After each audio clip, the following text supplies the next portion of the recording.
Bismillahirrahmanirrahim. Assalamualaikum warahmatullahi wabarakatuh. Waalaikumsalam. Alhamdulillahilladzi anzala sakinata fi qulubil mu'minin. Assalatu wassalamu ala asyrafil anbiya'i wal mursalin wa ala alihi wa sahbihi ajma'in. Rabbi shrah li sadri wahlul 'uqdatam min lisani yafqahu qawli. Yang terhormat pengurus Masjid Darul Huda, seterusnya kepada Bapak dan Ibu, kaum muslimin dan muslimat yang dirahmati Allah, serta anak-anak kami yang kami sayangi. Puji dan syukur kembali kita ucapkan kehadirat Allah Subhanahu wa Ta'ala. Alhamdulillah, pada kesempatan yang penuh berkah dan di bulan mulia ini kita kembali bersua di masjid ini setelah tahun lalu juga kita bersua di bulan Ramadan juga. Mudah-mudahan kita berharap semua kita tentu menginginkan bahwa Ramadan kita kali ini menjadi Ramadan yang terbaik bagi kita dari tahun-tahun sebelumnya. Selanjutnya salawat dan salam kita mohonkan kepada Allah, semoga tetap tercurahkan kepada Nabi besar kita yang mulia, Nabi Muhammad Sallallahu Alaihi Wasallam. Bapak dan Ibu kaum muslimin dan muslimat yang dirahmati Allah, pada kesempatan malam hari ini saya diinfokan tadi sore bahwa tausiah pada malam hari ini itu diberikan judul adalah wanita, ciri-ciri wanita yang dirindukan surga. Jadi tadi sempat setelah berbuka diskusi juga sama Ustaz Irfan, ini kenapa tidak judulnya itu ke saya ini adalah ciri-ciri suami soleh atau ciri-ciri suami teladan. Kenapa harus wanita yang dirindukan surga? Kan tak adil ya Bu ya.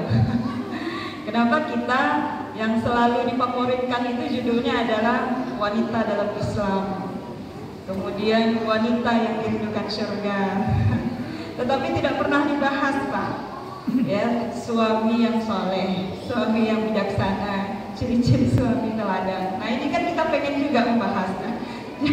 Jangan istrinya saja. Nah ini tadi diskusi kami dan mudah-mudahan ini perempuan bicara perempuan juga ya Pak. Jadi perempuan berbicara tentang perempuan. Kalau perempuan berbicara tentang perempuan, nah nanti tentu ini subjektifnya tinggi juga nanti. Baiklah Bapak dan Ibu kaum muslimin dan muslimat yang dirahmati Allah, sejatinya kalau kita berbicara perempuan banyak sekali Bapak dan Ibu ayat maupun hadis-hadis Rasulullah tentang ini. Jadi banyak-banyak ada yang mengejek istri solehah itu seperti ini, rajin beribadah, ada yang banyak sekali, banyak hal yang terkait dengan perempuan-perempuan di dalam Islam. Akan tetapi ada sebuah hadis Rasulullah SAW. Nah ini mungkin kita kupas bersama saja. Saya secara umum saja ya, tidak mengatakan ciri-ciri yang detailnya. Dalam hadis riwayat Abu Hurairah radhiyallahu anhu, qila Rasulullah SAW. Rasulullah SAW ditanya, ayun nisa khair. Bagaimana ciri-ciri perempuan yang baik itu? Jadi Rasulullah pernah ditanya, oh baik, ayun nisa khair. Bagaimana ciri-ciri perempuan yang baik? An-nisa itu ada orang yang mengatakan perempuan secara keseluruhan. Akan tetapi dalam konteks hadis ini adalah konteksnya istri. Nah, jadi istri. Jadi kalau bagi yang belum menjadi istri, mungkin mempersiapkan diri jadi calon istri saja. Jadi konteksnya di sini adalah istri. Jadi bagaimanakah istri yang baik? Jadi Rasulullah pernah ditanya. Dijawab oleh Rasulullah qala, ya, allati tasurruhu ilan nazara. Jadi ciri-cirinya yang pertama itu, Bapak dan Ibu, perempuan atau istri yang baik itu adalah menyenangkan apabila dipandang. Jadi yang pertama itu adalah menyenangkan apabila dipandang. Aku agak sedikit diskusi kami tadi sudah buku. Bagaimana ciri-ciri wanita yang menyenangkan apabila dipandang? Karena kan berbeda-beda selera kita ya. Ada orang yang senang mencari perempuan yang hidungnya mancua, yang seksi, yang mungkin putih, gitu. Nah ini bagaimana maksudnya ini? Jadi menyenangkan apabila dipandang. Bapak dan Ibu, kalau melihat ciri-ciri yang satu ini, banyak pendapat ya, penafsiran atau mungkin pendapat para ulama tentang hadis ini. Ada yang mengatakan ini adalah cenderung kepada fisik. Jadi cenderung kepada fisik. Jadi kalau kita sudah menjadi istri, Bapak Ibu, itu berusahalah untuk menyenangkan pandangan mata suami. Romantis banget ya, Bu. Jadi memang itu tujuannya. Tidak menyenangkan mata kita sendiri lagi. Anak disenangi oleh suami, maka itu yang kita usahakan. Kalau suami awak suka pakai baju go, itu yang kita pakai. Jadi tidak ada salahnya dong, Ibu. Kalau memang beli baju, bawa suami. Bawa suami, mana yang suka. Atau kalau membeli parfum, mana yang suka. Atau membeli body, mana yang suka. Nah ini, lama nak baunya. Anjak nak baunya, suka tak? Jadi memang apa yang disenangi oleh suami itulah prioritas utama kita. Jadi tak setuju jawab, karena memang hadis seperti itu. Apabila dia menyenangkan hati suami apabila dipandang. Makanya Bapak dan Ibu kaum muslimin, kalau suami itu, kenapa ini dikatakan oleh Rasulullah? Makanya kalau suami itu keluar, supaya apa? Ketika dia keluar melihat perempuan lain, matanya cenderung pulang ke rumah. Karena apa? Karena di rumah lebih menarik. Jadi makanya ada perintah kepada suami-suami untuk ghaddul basar, menahan pandangan. Menahan pandangan bukan menunduk, Pak ya. Kalau apa-apa baik jalan ke mall, beko tinggi di lantai 2, menunduk saya ke lantai 1. Tanya dia Pak menunduk, menunduk ghaddul basar. Tidak, karena jalan di lantai 1 ada artis-artis di bawah kan. Tidak seperti itu. Akan tetapi menahan pandangan kita dari hal-hal yang akan mengacaukan syahwat. Makanya pulang ke rumah ada istri yang lebih menyenangkan. Bapak dan Ibu, makanya di dalam memilih jodoh itu ada hadis Rasulullah juga, nikahilah olehmu perempuan karena 4 motivasi ya. Ada karena hartanya, ya, karena kedudukannya. Yang ketiga hijabaliha.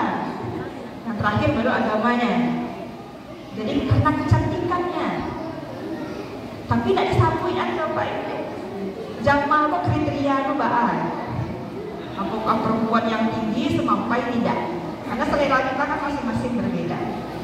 Nah, oleh sebab itu ini perempuan yang baik itu adalah yang mampu menyenangkan mata suaminya apabila dipandang. Bapak dan Ibu kaum muslimin dan muslimat yang dirahmati Allah, ciri-ciri yang kedua, perempuan yang baik itu adalah watuti'uhu ila amara, dan taat apabila patuh ya, dan patuh apabila dia diperintahkan oleh suami. Jadi ini perginya ke suami ya. Tadi katakan sudah baca hadisnya An-Nisa dalam konteks istri. Jadi An-Nisa di sini dalam konteks istri, maka yang menjadi objek ini sini adalah suami. Jadi taat patuh kepada perintah suami. Bapak dan Ibu kaum muslimin dan muslimat yang dirahmati Allah, patuh dalam konteks seperti ini tentulah patuh yang sesuai dengan syariat Islam. Tidak patuh dalam kemaksiatan. Jadi ini patuh di dalam konteks syariat Islam. Kalau suami menyuruh kita untuk beribadah, maka kita harus patuh. Disuruh semayang harus patuh. Dan mentang-mentang mungkin istri punya kedudukan lebih tinggi di kantor misalnya, nah selama-lamanya saya mah minta nawak, jangan. Atau mungkin istri punya kesempatan berpenghasilan lebih daripada suami misalnya, nah, kok lama-lama saya mah di rumah diperintah-perintahan tidak. Jadi selagi perintah ataupun perintah pada suami kepada istri itu masih dalam konteks ketaatan kepada Allah, maka istri wajib untuk mematuhinya. Bapak dan Ibu kaum muslimin dan muslimat yang dirahmati Allah, maka itu adalah ciri-ciri yang kedua. Ciri-ciri yang ketiga adalah perempuan atau wanita atau istri yang baik itu wala tukhaliluhu fi nafsiha wa maliha bima bakra. Jadi tidak menyalahi suaminya dalam diri suaminya dan hartanya apabila sedang tidak, istrinya mampu menjaga diri dan harta suaminya apabila sedang berjauhan. Nah, konteks seperti ini para ulama mengatakan tidak hanya menjaga diri dari sisi aurat saja. Tidak hanya menjaga diri dari sisi aurat saja. Jadi kalau suami kita sedang tidak ada atau kita mungkin sedang tidak bersama suami, maka istri mampu menjaga dirinya dan harta suaminya. Artinya apa? Dan bukan berarti menjaga sisi aurat, tetapi aurat rumah tangga maksudnya. Jadi bukan aurat fisik saja, tapi aurat rumah tangga. Jadi kalau dalam konteks kekiniannya, Pak, tidak sembarang kecek sewa tentang rumah tangga apa ke orang, tidak sembarang curhat sewa ke orang. Kadang awak boleh sakit hati kan, pakai chat kan kemari, oh, laki aku tadi lah mau dikolong, mau dikolong, tidak boleh, ya, tidak boleh. Apalagi yang sekarang yang tren-trennya ibu-ibu muda, ya. Ibu-ibu istri-istri muda lah, istri-istri muda suka curhat di media sosial. Nah, stek-stek bertulis di media sosial. Saya tahu orang kondisi rumah tangga awak. Tidak boleh. Ya, jadi aurat rumah tangga itu dijaga. Ada sebuah kisah ya dalam surat Al-Mujadalah dalam Al-Quran. Khawla, tentang kisah Khawla tidak salah. Khawla bintu Sa'labah. Dia Khawla ini dia diceraikan oleh suami dalam keadaan seburuk-buruk bercerai. Dia diceraikan oleh suaminya dalam keadaan seburuk-buruk bercerai. Jadi apa nama istilahnya ya kalau bahasa fikihnya? Anggaplah kita sebagai ibu dan anak saja lagi ya, seperti itulah bahasanya. Jadi sudah ada indikator perceraian di sana. Jadi intinya sama jo yang tidak ada apa-apa wak leleng. Kalau ibu dan anak kan berarti tidak ada, sudah haram untuk disentuh. Nah akhirnya si Khawla ini mengadu kepada Rasulullah. Ya Rasulullah, suami saya mengatakan ini tadi. Apakah itu sudah bercerai namanya? Tetapi si Khawla ini dia tidak mengatakan kepada Rasulullah kondisi bagaimana suaminya. Dia hanya mengatakan itu saja. Suami saya mengatakan ini Rasulullah. Kalau dia awak kan tak mau itu tu dong. Kalau awak curhat mungkin, dia mau ikut tadi Rasulullah. Nyokonya awak mati, nyusi gitu mas. Kalau tidak seperti itu, dia mengadu hanya kepada Allah saja. Kondisi rumah tangganya dia kadukan kepada Allah. Ibu-ibu bisa lihat nanti dalam surat Al-Mujadalah halaman pertama. Dan hanya menanyakan kondisi kata-kata perceraiannya itu kepada Rasulullah, tidak berpersoalan rumah tangganya. Begitu rapinya Khawla menjaga rahasia rumah tangganya. Sampai-sampai Rasulullah juga tidak membantunya, karena tidak tahu mau bantu bagaimana. Nah, ketika itu Khawlah hanya memasrahkan keadaan rumah tangganya kepada Allah Subhanahu wa Ta'ala. Rasulullah mengatakan itu sudah bercerai namanya. Jadi kalau ada suami yang mengatakan, udahlah kita anggap sajalah ibu dan anak saja, kata-kata itu sudah sama dengan bercerai. Nah, ibu dan anak kan sudah haram hukumnya. Maka Khawlah ini tidak menerima kondisi dia diceraikan seperti itu, tapi dia hanya mengadu kepada Allah. Nah, di tengah-tengah dia mengadu kepada Allah, maka yang menolong siapa? Tentulah Allah. Nah, Bapak Ibu, ini pelajaran bagi kita. Hal-hal yang bersifat kondisi rumah tangga kita, yang paling tepat kita mengadu itu hanyalah kepada Allah, tidak kepada yang lain. Siapakah yang mampu membolak-balikkan hati manusia selain daripada Allah? Hati kita sendiri juga tidak mampu kita, melainkan hanya si pemilik hati itu. Siapakah dia? Hanya Allah. Maka tatkala kita mengadukan semua kondisi rumah tangga kita tidak kepada manusia, maka kita mengadukan kepada Allah, maka Allah sendiri yang akan menolong kondisi rumah tangga kita. Maka tiga hal ini secara umum ini menjadi ciri-ciri istri perempuan atau istri yang baik, dan inilah yang dikatakan dengan istri-istri yang dirindukan surga, terlepas nanti dari segala amalan-amalannya yang lain. Nah, Bapak dan Ibu kaum muslimin dan muslimat yang dirahmati Allah, maka kalau kita belajar tentang figur sosok perempuan yang soleh ini, banyak sebenarnya yang mungkin secara sempurna di dalam hadis Rasulullah itu sudah dijelaskan. Kaula minar rijal kafir, kata Rasulullah. Kalau laki-laki yang sempurna itu banyak. Jadi kalau laki-laki yang sempurna itu banyak apa itu? Rasulullah 25 Rasulullah itu semuanya sempurna. Maka kategori laki-laki yang sempurna. Walam yakmul minan nisa, akan tetapi perempuan yang sempurna itu illa arba. Perempuan yang sempurna ini di atas dunia ini hanya 4. Jadi hanya 4 perempuan yang sempurna di atas dunia ini di dalam hadis Rasulullah. Inilah yang akan kita tiru. Siapakah dia? Yang pertama adalah Aisyah binti Mazahib. Siapakah dia? Asyah binti Mazahib. Asyah ini adalah istri Fir'aun, Ummu Musa. Di ibunya Musa, istrinya Fir'aun. Ini yang paling sempurna disebut di dalam hadis Rasulullah. Kenapa dia paling sempurna? Ibu-ibu mungkin pernah mendengar cerita Ummu Musa, istrinya Fir'aun. Walaupun Musa itu bukan anak kandungnya, dia bukan anak kandungnya itu Musa itu, karena dia bertemu di tepi sungai, ada bayi. Dikala ketika itu Fir'aun memerintahkan seluruh laki-laki harus dibunuh. Maka ketika itu ketemu keranjang bayi mau dibunuh oleh Fir'aun, maka Asyah yang melarang Fir'aun.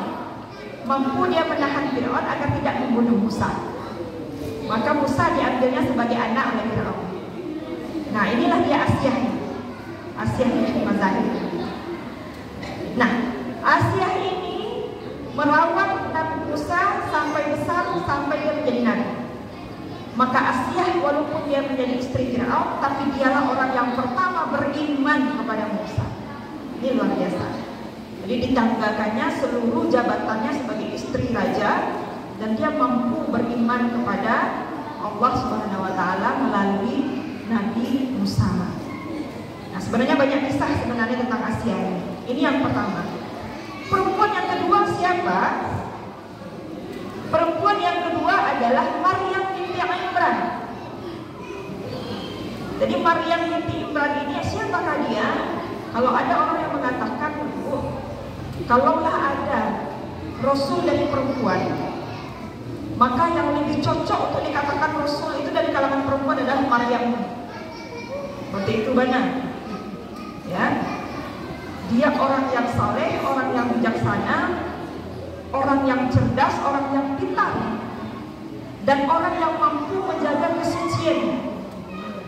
Jadi Maryam binti Imran ibunya Nabi Isa. Dia yang mampu menjaga kesucian dirinya dan hanya diperuntukkan kepada Allah. Banyak sekali kisah-kisah tentang Maryam yang mungkin tidak disebutkan dalam forum ini. Yang ketiga adalah Khadijah binti Khuwailid. Ini Khadijah ini adalah seorang perempuan yang tangguh, cinta pertamanya Rasulullah SAW. Jadi Khadijah ini, kalau kita lihat kisah cinta Khadijah ini luar biasa. Luar biasa. Lah meninggalnya Khadijah itu, hati Rasulullah masih juga terpaut dengan Khadijah. Saking cintanya.